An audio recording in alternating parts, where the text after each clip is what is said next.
Hello everyone, my self Vikas Dhillon YouTube channel पर आप लोगों का स्वागत है। तो लास्ट टॉपिक जो हमने एक्सेलरेशन के बारे में किया था, हम आज उसके न्यूमेरिकल्स करने जा रहे हैं, लेकिन उससे पहले हम इक्वेशन ऑफ मोशन कर रहे हैं। जो एक्सेलरेशन के न्यूमेरिकल है वो इक्वेशन ऑफ मोशन में ही इंक्लूड हो जाएंगे। तो इक्वेशन ऑफ मोशन करने से पहले हमारा एक लास्ट टॉपिक रहता था average velocity.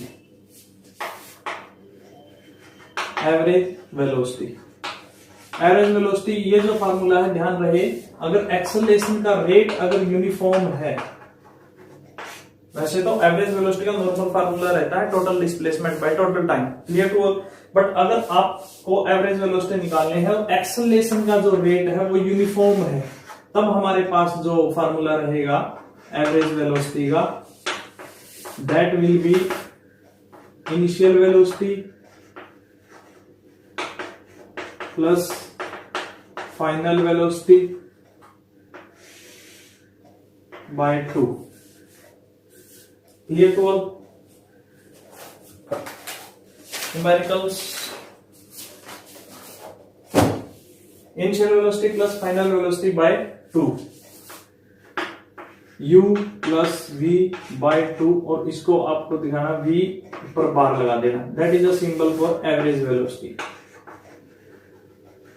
Average velocity, clear to symbol. तो नेक्स्ट मोस्ट इंपॉर्टेंट है equation of motion.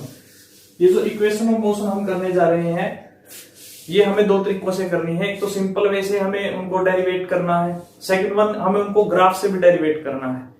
Most important part है ये चैप्टर का, इनको डेरिवेशन ग्राफ से भी और विदाउट ग्राफ भी इनका डेरिवेशन मोस्ट इंपोर्टेंट है। और न्यूमेरिकल्स इन तीन इक्वेशन ऑफ मोशन के ऊपर मोस्ट इंपोर्टेंट है। इस चैप्टर में से न्यूमेरिकल 110% आते हैं, इक्वेशन ऑफ मोशन पे ही आते हैं। और यहां भी नहीं है, पूरी फिजिक्स में इक्वेशन ऑफ मोशन के जो न्यूमेरिकल है उनकी हमें जरूरत रहेगी कहीं ना कहीं पे। तो हम सबसे पहले करते हैं first equation of motion. First equation of motion. Consider an object start with initial velocity u and after time t it reaches at final velocity v with uniform acceleration a. Hence acceleration a, acceleration क्या formula पढ़ा था हमने? Final velocity minus initial velocity by time, a final v minus u by t, ठीक है जी। तो a t that is a v minus u, u को इस side ले आते हैं, u plus a t is equal to v, hence v is equal to u plus a t. That is the first equation of motion, v is equal to u plus at. Starting कुछ नहीं है, जो हमें formula लिखना है उसके बारे में कंडीशन जो भी हमें वो रिप्रेजेंट कर देनी है। ऑब्जेक्ट जिसकी इनिशियल वेलोसिटी u है, एक्सेलरेशन a से वो चलता है, t टाइम के बाद उसकी वेलोसिटी फाइनल v हो जाती है। तो फाइनल वेलोसिटी हमें उसकी यहाँ निकालनी है और उसको निकालने का फार्मूला रहता है v is equal to u plus at। अगर आपके पास टाइम है, रेट इंक्रीज होने का है और इनिशियल वेलोसिटी है, तो हम उसकी फाइनल वेलोसिटी निकाल सकते हैं। जैसे मैं एक एग्जांपल देता हूं इसी बेस पर, फिर एक न्यूमेरिकल करते हैं, उससे पॉइंट आपका और ज्यादा क्लियर हो जाएगा। मान लीजिए कोई ऑब्जेक्ट स्टार्टिंग में चलता है 10 मीटर पर सेकंड से, कोई ऑब्जेक्ट स्टार्टिंग में 10 मीटर पर सेकंड से चलता है और वो 5 सेकंड चलता है। आपको कॉपी पेन पे नहीं करना है, ये सिर्फ माइंड में ही आपको सोचना है हमारा आंसर क्या रहेगा। इनिशियल वेलोसिटी 10 मीटर पर सेकंड से चलता है, टाइम यहां पर वो 5 सेकंड लेता है, और जो रेट इंक्रीज का है 2 मीटर पर सेकंड यानी एक्सेलरेशन यहाँ बोलता हूं, तो उसकी फाइनल वेलोसिटी निकालनी है। देखो इन्हीं को फार्मूले में डाइवर्ट किया जाता है, जो हम हमारे माइंड से करते हैं ना, उसी को बाद में फार्मूला बना दिया जाता है। ये चीजें हमको दी गई है, इनसे ही फार्मूला बनता है। फिर फार्मूले हमारी शॉर्टनेस के लिए या इजीनेस के लिए हम बार बार इस्तेमाल करते हैं। स्टार्टिंग मेथड तो यही होता था, सोचते थे उसको बार बार निकालने की कोशिश करते थे, जब वो न्यूमेरिकल सॉल्व हो जाते थे फिर उनके फार्मूले तैयार किए जाते थे। तो अब यहां से ये फार्मूला तैयार होता है। तो हमने देखा ये है 1 सेकेंड, इसमें 2 मीटर पर सेकेंड ऐड हो गई, क्लियर। उसके बाद 2 सेकेंड, इसमें और 2 मीटर पर सेकेंड ऐड हो गई। 3 सेकेंड प्लस 2 मीटर पर सेकेंड हो गई। 4 सेकेंड प्लस 2 मीटर पर सेकेंड और ऐड हो गई।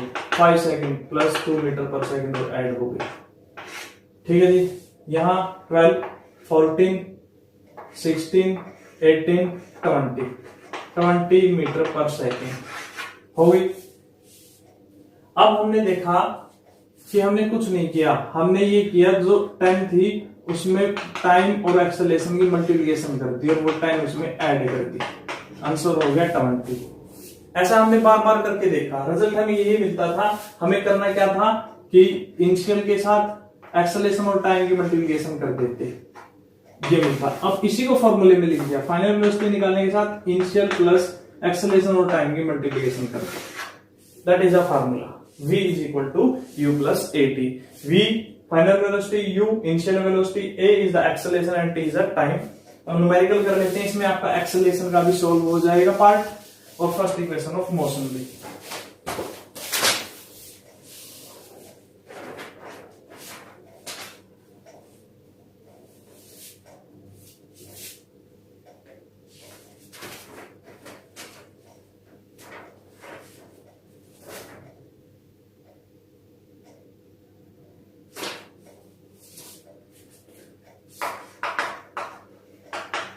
A scooter acquire a velocity of 36 km per hour. 36 km per hour in 10 seconds. In 10 seconds, just after the start. Just after the start. Calculate acceleration. ए हमें निकालना है। Scooter है जो 36 kilometre per hour से चलता है, टाइम 10 सेकंड लेता है, हमें एक्सेलरेशन निकालनी है। देखो जो हमें गिवन है वो हमें देखना है, वेलोसिटी एक्वायर कर लेता है 10 सेकंड में 36 किलोमीटर पर आवर, यानी यहां पर हमारे पास फाइनल वेलोसिटी जो है वो 36 किलोमीटर पर आवर है। क्लियर? तो final velocity 36 kilometre per hour. Time हमको यहाँ जो गिवन है वो 10 सेकंड है। अब पहले तो ये देखिए, ये किलोमीटर पर आवर में, ये सेकंड में, मतलब हमारा जो न्यूमेरिकल है वो एक सिस्टम ऑफ यूनिट में नहीं चलता। अब हम इसको कन्वर्ट करना पड़ेगा, या तो टाइम को कन्वर्ट करो या फिर स्पीड को कन्वर्ट करो। हम स्पीड को कन्वर्ट कर लेते हैं, और मैंने आपको शॉर्ट ट्रिक बताई थी, अगर हम स्मॉलर से बिगर में जा रहे हैं तो 18/5, बिगर से स्मॉलर में आ रहे हैं तो 5/18, तो 10 मीटर पर सेकेंड। क्लियर? तो ये फाइनल वेलोसिटी।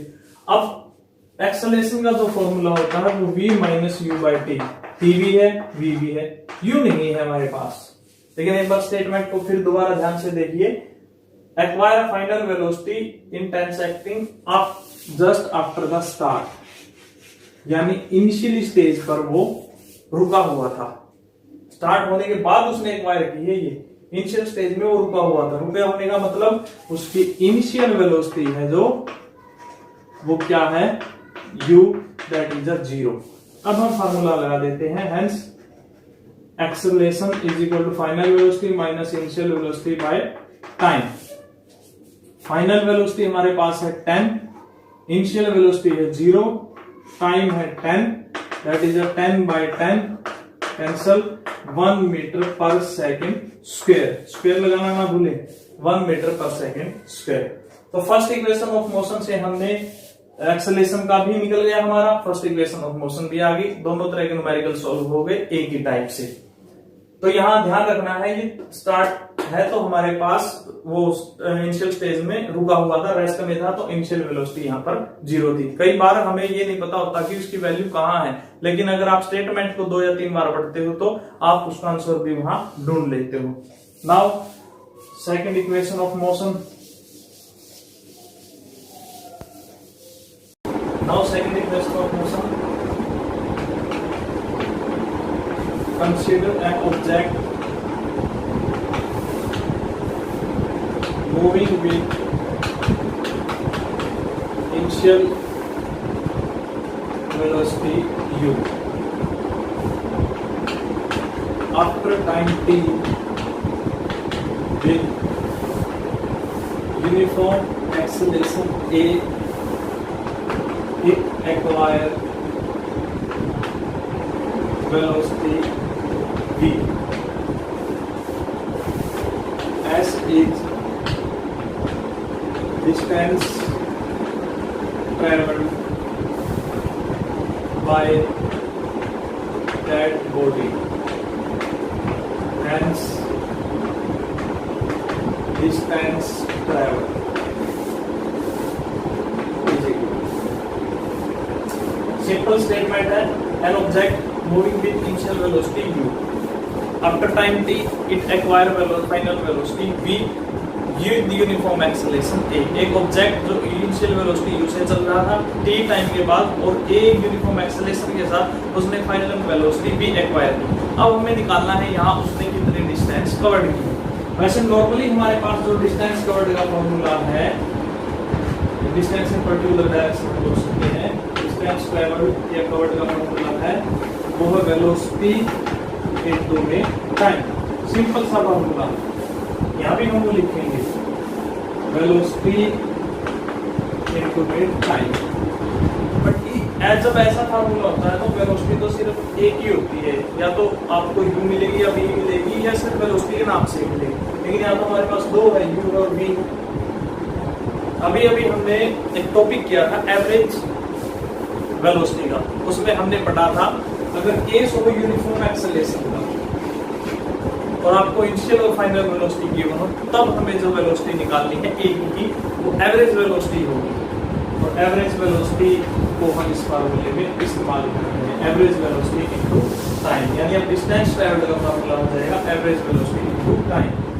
एवरेज वेलोसिटी कैसे निकालते हैं वो तो हमें पता ही है, v bar is equal to initial velocity plus final velocity by 2।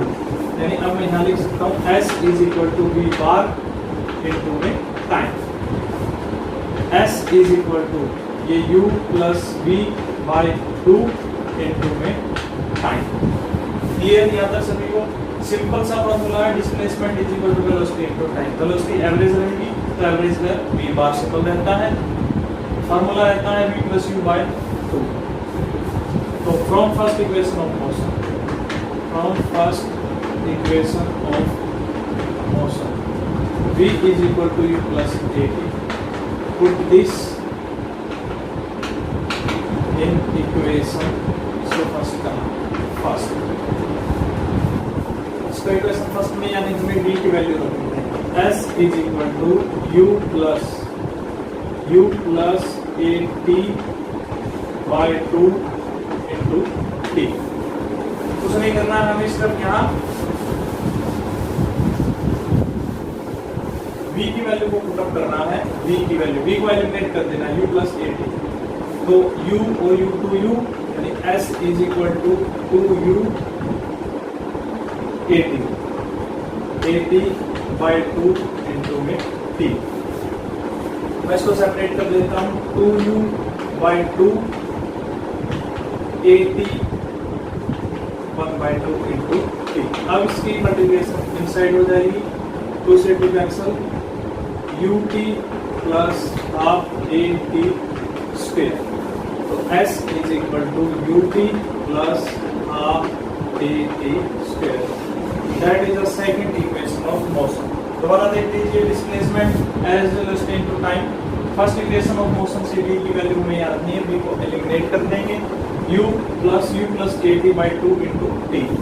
u और u 2u plus at by 2, अब इसको अलग अलग कर देते हैं, 2u by 2 plus half at 2 से 2 कैंसिल, u रह गया u plus half eighty, t से मल्टीप्लिकेशन हो जाएगी ut plus half eighty square, that is the second equation of motion ut plus half eighty square. इसके ऊपर बेस्ड हम एक न्यूमेरिकल कर लेते हैं ताकि आपको ये अच्छे से समझ में आ जाए।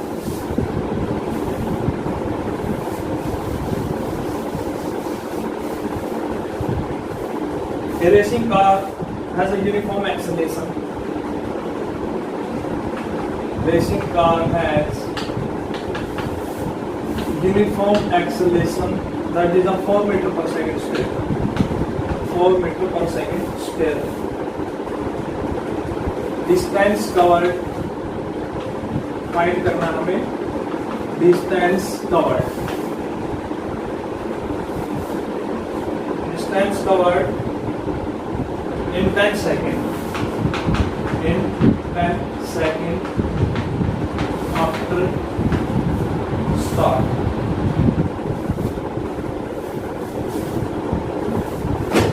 Distance covered in 10 seconds after start. देखो अभी हमने दो ही फॉर्मूले किए हैं, इसलिए मैं आपको एक बार दो के बेसिस पे न्यूमेरिकल बता रहा हूँ। दो के बेसिस पे ये सॉल्व होगा। अगर हमने तीनों की होते तो हम पहले तीनों इक्वेशन देखते कौन सी इक्वेशन यहाँ पुट अप करनी है। हम पहले दो को ही देखते, v is equal to u plus 80 and s is equal to u plus half 80 square. देखो न्यूमेरिकल कोई भी आ जाए, हमें तीन इक्वेशंस में से ये देखना पड़ेगा कौन सी इक्वेशन सेटअप होती है। ये तो मैंने आपको बताया है कि मैं सेकंड इक्वेशन पे न्यूमेरिकल कर रहा हूँ, इसलिए हमें जनरल पता है कि फॉर्मूला लगेगा ये। लेकिन अगर मैं ये नहीं बोलता कि ये numerical second equation of motion पे है, तो फिर आपको देखना पड़ता मैं फर्स्ट लगाऊं, सेकंड लगाऊं, ये थर्ड भी है या वो लगाऊं। वो हमें स्टेटमेंट के अकॉर्डिंग देखना पड़ेगा। जैसे हमें निकालना क्या है, यहाँ वो देखिए डिस्टेंस फाइंड आउट करनी है, यानी एस फाइंड आउट करना है। मैं शॉर्ट फॉर्म लिख रहा हूँ, पेपर्स के अंदर आप कभी भी शॉर्ट फॉर्म नहीं लिखोगे, आप कंप्लीट स्टेटमेंट लिखोगे। स्टेटमेंट के बाद जब सोल्व करने की बारी आती है वहां हम सिंबल का इस्तेमाल कर सकते हैं। ये हमें निकालनी है, टाइम हमें गिवन है, दैट इज 10 सेकेंड। एक्सेलरेशन यहाँ गिवन है, दैट इज 4 मीटर पर सेकेंड स्क्वायर। इनिशियल वेलोसिटी यहाँ गिवन है, कहा कैसे, आफ्टर स्टार्ट, तो u की वैल्यू है 0 मीटर पर सेकेंड। तो इस फार्मूला ये तो लग ही नहीं सकता, क्योंकि एक तो v नहीं है, दूसरा s ही नहीं है जो हमें निकालना है। सेकंड हमारे पास s निकालना, u है, t है, a है, इन्होंने तो लिखो by using second equation of motion, using second equation of motion, s is equal to ut plus half 80 square. s is equal to u into time t लिख दो, 0 ही लिख दो, हाफ 4 टाइम 10 स्क्वायर, तो half into 4 into 100, 2, that is the 200 meter. Clear to all? Second equation of motion, s का हमने इस्तेमाल किया, u की वैल्यू 0, टाइम मल्टीप्लिकेशन में तो ये वैल्यू 0 हो गई, half 80 square. I hope you will be understand about the first equation of motion and second equation of motion. Tomorrow we will do third equation of motion and numerical based on the first, second and third equation of motion. तो इस channel को like, share और subscribe करना ना भूलें। Thanks and have a nice day.